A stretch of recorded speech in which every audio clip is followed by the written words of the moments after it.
So while building Bridge Split, our kind of big focus was around real world asset lending. And it felt like we were unfairly or unreasonably inhibiting our growth by kind of just focusing on one vertical versus kind of these larger markets that were already on chain and growing super quickly. So that means we facilitate the markets via this base primitive of a loan and match order or borrowers and lenders on an order book across terms like rate, duration, collateral assets. Solana DeFi is evolving at a blistering pace, but that innovation often only comes from standing on the shoulders of existing giants. Loopscale, an emerging Solana money market, is challenging the status quo and reinventing on-chain lending from first principles, bringing a fresh approach to DeFi lending. Today, I'm joined by Loopscale co-founder Mary Gooneratne to find out a bit more about Orderbook-based lending markets. Mary, GM, and thank you so much for coming on. Thank you for having me. Excited to chat. Yeah, so I'll just start at the beginning. Are you able to give me a bit of an overview on what Loopscale is and who it's for? Yeah, for sure. So Loopscale is an order book-based lending protocol.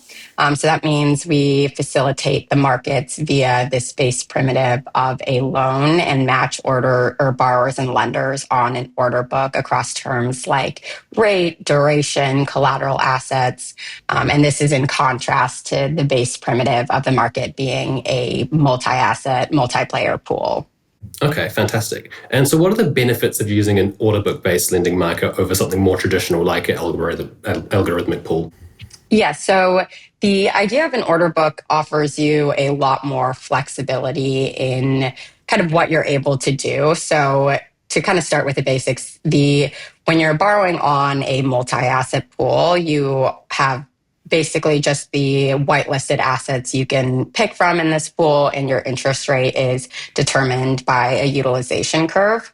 And so what that ends up looking like is not a loan in the traditional sense. And so the different ways you're able to adjust what that loan looks like is pretty constrained. And so this idea of like a variable rate loan where you pay just at the end is pretty unique to DeFi. And isn't something that really exists in the real world or in traditional finance. My apologies. And one of the biggest things that contributes to better rates is this idea that the lend rate equals the borrow rate on Loopscale. So traditionally, you have this kind of inherent idle capital with the pool model, which means that people are borrowing, say, 80% of the capital, but lenders make up 100% of the capital. So that rate and interest paid is distributed across that whole group of people, which creates this inherent spread. And I think a common misconception is that like this is a fee charged by the protocols, but it's more a function of the inefficiency of the protocol and the design itself.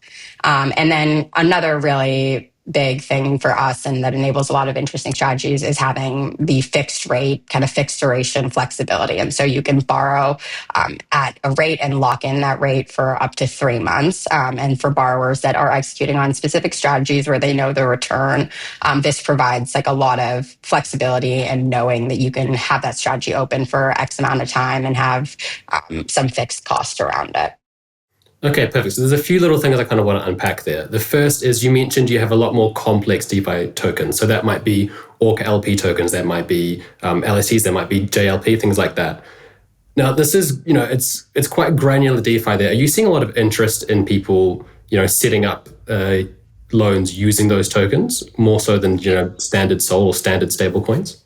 Yeah, so on the lender side, so this is also kind of another interesting aspect of the protocol architecture. So traditionally with order book architectures, the challenge has been the fragmentation of liquidity and the complexity, because if you support all these assets as a lender, am I going and saying I'm willing to lend USDC against this very particular asset? But the way we've structured the order book is lenders effectively are creating rule sets around the assets that they deposit to the order book. So they're opting into like certain amounts of collateral and rates. And so it shows across a wide variety of markets as a borrower. And so on the lender side, it's less about whether they're like interested in lending in a particular asset and more about specifying the assets they don't want to lend against. And on the borrowing side, that was kind of our initial power user base, were these folks that were borrowing against these more specialized assets. And for us, that gave us like a pretty good niche of there's a lot of folks in DeFi that do want leverage, who are taking out these strategies, who have, say, a couple $100,000 deployed in an Orca pool. And before that kind of just had to sit there, versus now being able to either leverage that into a new pool or into the existing pool. And so there's definitely, I think, a pretty good subset of like more sophisticated borrowers in Solana that have been limited by the options thus far on chain. And the other thing you mentioned was about fixed rate yields.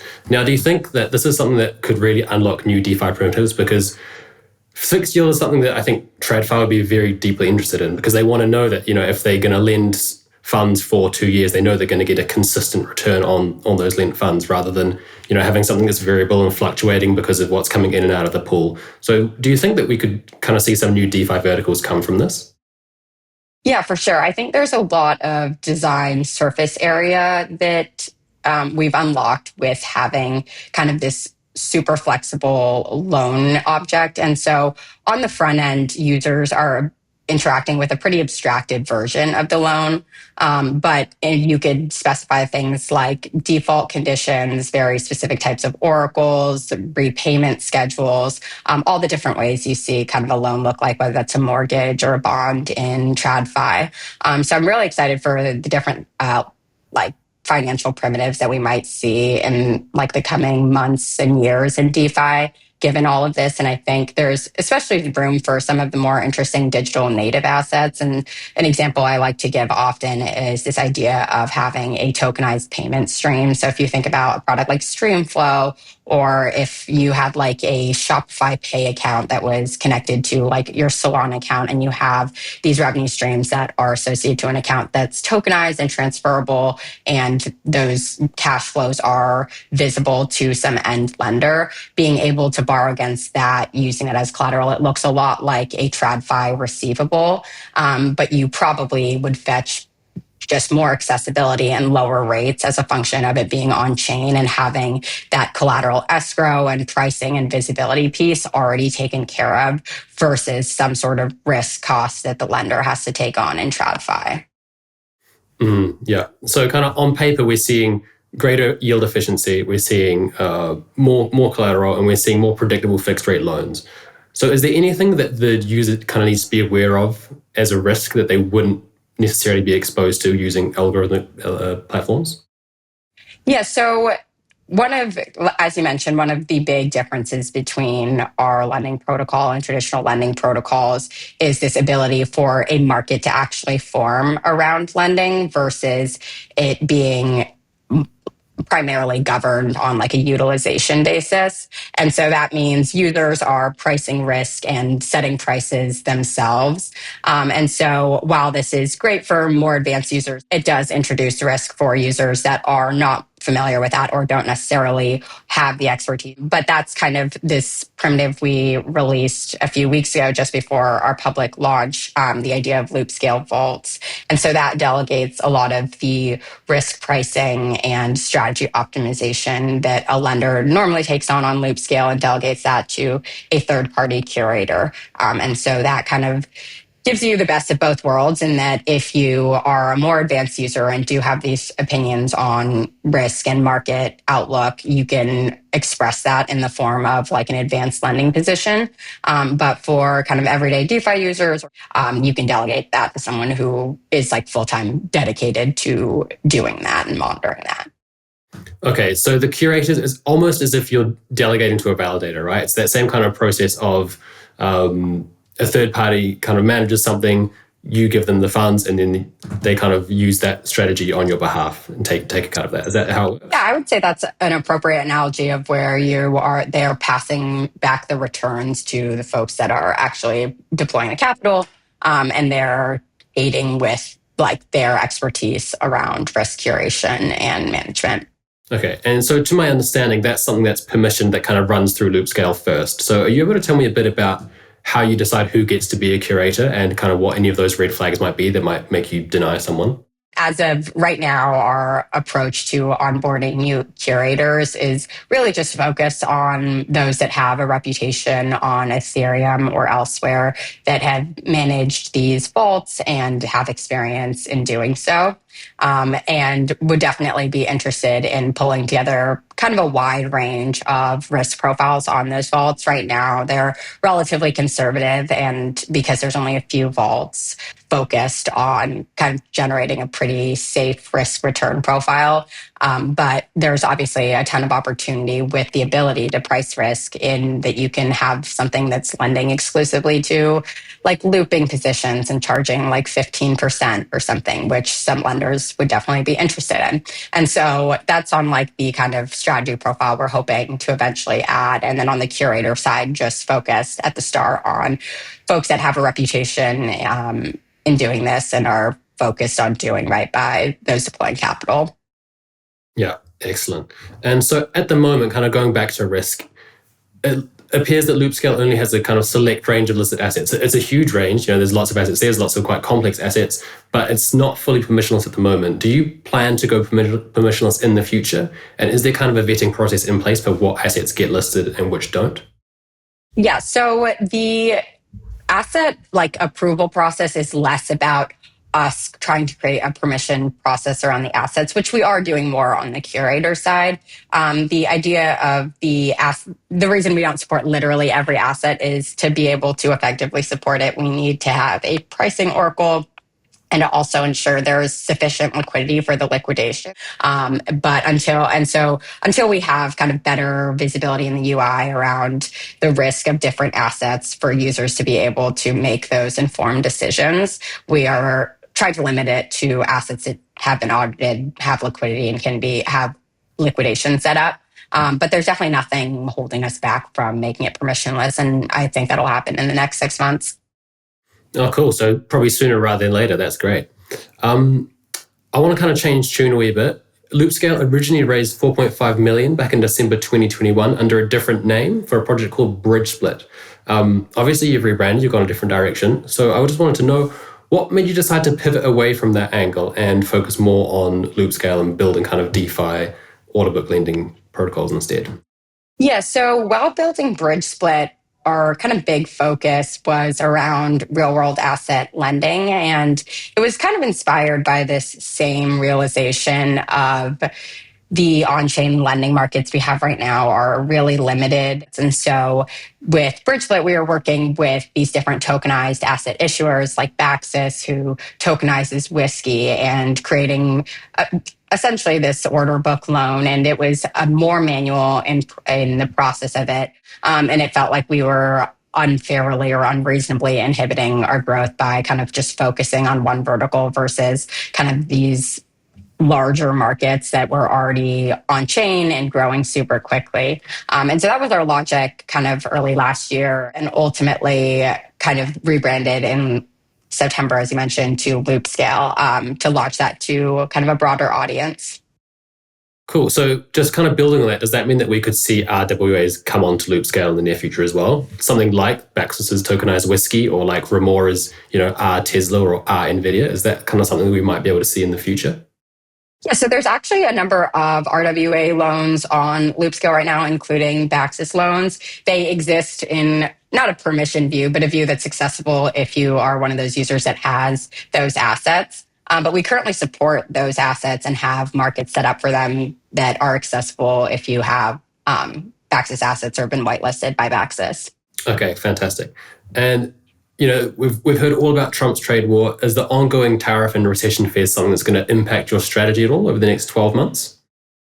Yeah, so it's an interesting question. I think there's obviously crypto markets are super tied to macro markets. I think there is a lot of interesting products that we uniquely enable that give us I think create a lot of interest in our product even in bear market conditions. So one example that you and I were talking about briefly earlier is this idea of the PT token loop. So there's products like Exponent, which will issue these fixed yield tokens, and so you could have a fixed yield SOL token or a fixed yield like yield bearing stable coin. And on Loopscale, we have loops available for these different fixed yield tokens. And so you can effectively take out a strategy where the two assets are pegged to each other like a SOL LST loop, and you have a fixed cost and a fixed yield. And these strategies during worse markets are interesting because you're not exposed to price risk as much and just focus on kind of generating this like delta neutral yield.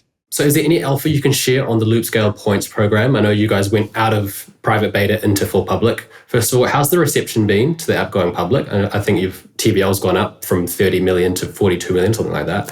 What's the kind of the early feedback you've gotten from users? Yeah, no, it's gone super well. Could not have asked for it to have gone better. We launched on Thursday of last week, and it's been, I think we took a unique approach in DeFi in general, having like this 6-month closed beta, but it really helped us, one, iterate a lot around the product and refine it, but also be able to go into public launch with a good bit of confidence that we had kind of addressed any user feedback. We had built products that people were excited about. And now it's just about kind of showing a broader audience versus this otherwise nervous feeling you would have before a launch of like, is anyone going to use this thing? Which obviously you still get no matter what. But so it went super well, had a ton of excitement, a ton of usage. Like you mentioned, TVL has kind of skyrocketed on the Genesis vaults. And so the points program, we've had kind of this beta points phase where we allocated for kind of these early adopters who've been super helpful in their feedback and whatnot. That was our closed beta points phase, and we just started kind of a more public points program alongside the Genesis Vaults release. And so we'll be announcing more about that pretty soon, but that'll be kind of a specialized and designated incentive program focused on the first lenders to the Genesis Vaults, which are the initial set of Loopscale vaults curated by Loopscale. And so obviously, we'll be tracking both borrowing activity and lending activity and introducing special multipliers for different collateral and loops. But stay tuned for kind of more details as well on that. Mary, thank you so much for coming on. It's been a real delight speaking with you. Thank you so much for chatting. It was super fun.